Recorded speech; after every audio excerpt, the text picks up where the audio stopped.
NEET தேர்வு விவகாரத்தில் திமுக இரட்டை வேடம் போடுவதாக எதிர்க்கட்சித் தலைவர் எடப்பாடி பழனிசாமி தெரிவித்துள்ளார். சென்னை ராயப்பேட்டையில் உள்ள எம்ஜிஆர் மாளிகையில் மாவட்ட செயலாளர்கள் கூட்டத்திற்கு முன்பாக அதிமுக பொதுச் செயலாளர் எடப்பாடி பழனிசாமி செய்தியாளர்களை சந்தித்தார். அப்போது பேசிய அவர், பொள்ளாச்சி பாலியல் வன்கொடுமை சம்பவத்தில் எஃப்ஐஆர் போட்ட தேதியை தாங்கள் தெரிவித்த போது புகார் அளித்து 10 நாட்களுக்கு பின் முதல் தகவல் அறிக்கை பதிவு செய்யப்பட்டதாக எதன் அடிப்படையில் முதலமைச்சர் தெரிவிக்கிறார் என இபிஎஸ் கேள்வி எழுப்பினார்.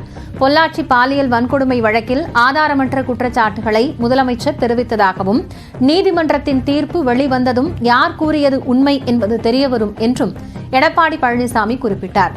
பொள்ளாச்சி விவகாரத்தில் ஆதாரங்களை கொடுத்ததோடு பிரச்சனையை முடித்துக் கொள்ளலாம் என சபாநாயகரிடம் அதிமுக கூறவில்லை என இபிஎஸ் தெரிவித்தார். 10 நாளைக்கு முந்தி கொடுத்தாங்க. எந்த அடிப்படையில் 10 நாளைக்கு முந்தி கொடுக்குறீங்க? என்ன டேட்டா சொல்லுங்க.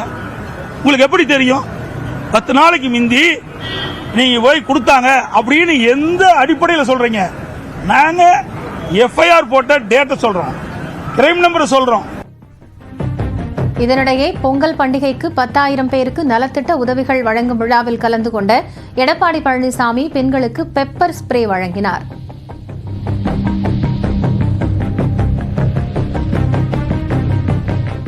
பாதுகாப்புக்காக நாங்க இதை கொடுக்கறோமா, நீங்க இதை வச்சுக்கோங்க. நாங்க மகளிர் எல்லாருக்காகவும் இது நாங்களும் இது பண்ண போறோம். பெரிய ஆர்ப்பாட்டம் பண்ணி மகளிர் எல்லாருக்குமே தர போறோம். இடைவேளைக்கு பிறகு மற்ற செய்திகளை பார்க்கலாம்.